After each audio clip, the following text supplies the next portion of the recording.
आप सभी जानते ही होंगे कि सूरज हमारे सौरमंडल का सबसे बड़ा और चमकदार तारा है, जिसके चारों तरफ हमारी पृथ्वी और अन्य ग्रह चक्कर लगाते हैं। पर क्या आपको मालूम है, जैसे पृथ्वी समेत बाकी ग्रह सूरज का चक्कर लगाते हैं, ठीक उसी तरह सूरज भी किसी चीज का चक्कर लगाती है। तो चलिए जानते हैं कि आखिर हमारा सूरज किसका चक्कर लगाता है। अगर सूरज की बात करें तो वो हमारी पृथ्वी से करीब 15 करोड़ किलोमीटर की दूरी पर स्थित हॉट प्लाज्मा से बना एक गोलाकार संरचना है, जो कि hydrogen, helium, oxygen, neon, carbon, iron से मिलकर बना है और जिसका मास हमारी पृथ्वी और सोलर सिस्टम में मौजूद किसी भी ग्रह से कई गुना ज्यादा है। दोस्तों, हमारे सौरमंडल का कुल मास में से करीब 99.86% मास सूरज में ही पाया जाता है, जो कि हमारी पृथ्वी के मास से करीब 3 लाख गुना ज्यादा है। आगे बढ़ने से पहले अगर मैं आप सभी से कहूं कि हमारी पृथ्वी और बाकी सभी ग्रह सूरज का चक्कर नहीं लगाते, तो क्या आपको मेरे ऊपर बिलीव होगा?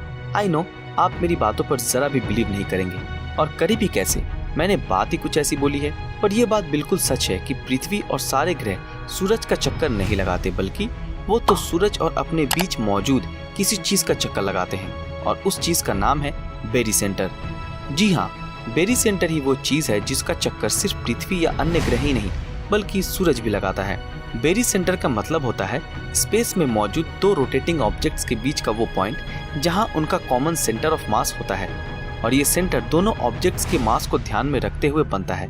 सरल भाषा में कहें तो दोनों ऑब्जेक्ट्स में से जिसका मास ज्यादा होगा, सेंटर ऑफ मास उसके पास बनेगा।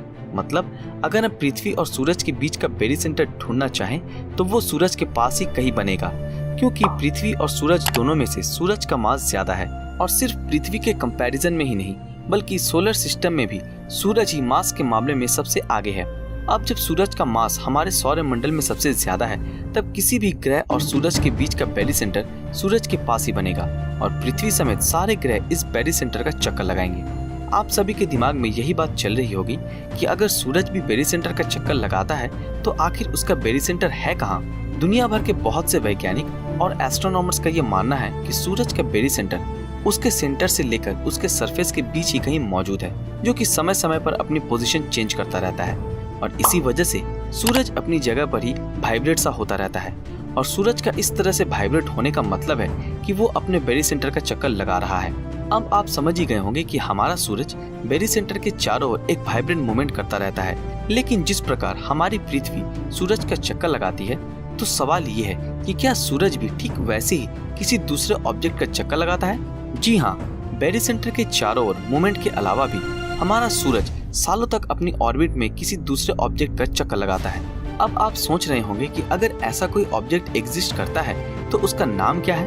ये ऑब्जेक्ट है हमारी गैलेक्सी यानी कि मिल्की वे गैलेक्सी का सेंटर, जिसके चारों ओर सिर्फ सूरज ही नहीं, हमारा सोलर सिस्टम और करोड़ों तारे भी चक्कर लगाते हैं। अब जब इतना बड़ा सूरज किसी ऑब्जेक्ट का चक्कर लगा रहा है, तो उस ऑब्जेक्ट का नाम जानना भी तो हमारे लिए इम्पोर्टेंट है। इस ऑब्जेक्ट का नाम है गैलेक्टिक सेंटर, जिसे हम इंसान चाहते हुए भी अपने एडवांस टेलीस्कोप से नहीं देख सकते, क्योंकि गैलेक्टिक सेंटर के चारों तरफ गैस, प्लाज्मा और डस्ट के बादल होते हैं, जिनकी वजह से हम गैलेक्टिक सेंटर को नहीं देख पाते।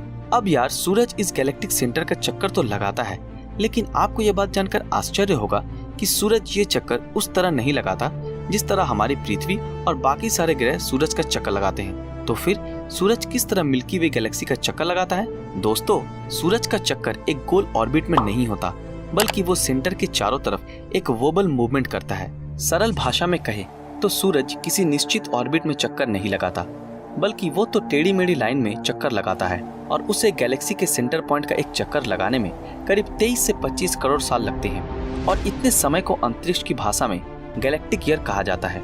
अब सवाल ये उठता है कि आखिर सूरज की इस प्रकार टेढ़े मेढ़े मूवमेंट का रीजन क्या है, और क्यों सूरज एक सिंपल ऑर्बिट में मिल्की वे गैलेक्सी के सेंटर का चक्कर नहीं लगाता? सूरज के इस तरह चक्कर लगाने का कारण है ग्रेविटेशनल फोर्स, जो कि सूरज पर तब लगता है जब वो सेंटर के चारों ओर चक्कर लगा रहा होता है।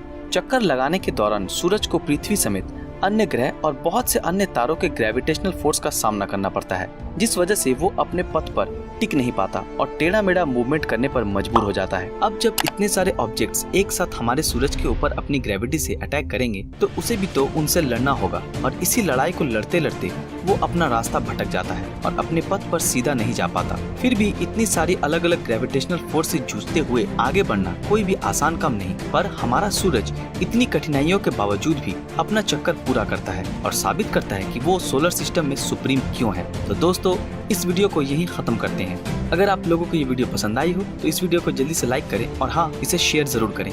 और अगर आप हमारे इस चैनल पर नए हैं तो हमारे चैनल को सब्सक्राइब करके बेल आइकन ऑन कर दें। तो फिर मिलते हैं आपके साथ अगले वीडियो में, तब तक के लिए अलविदा।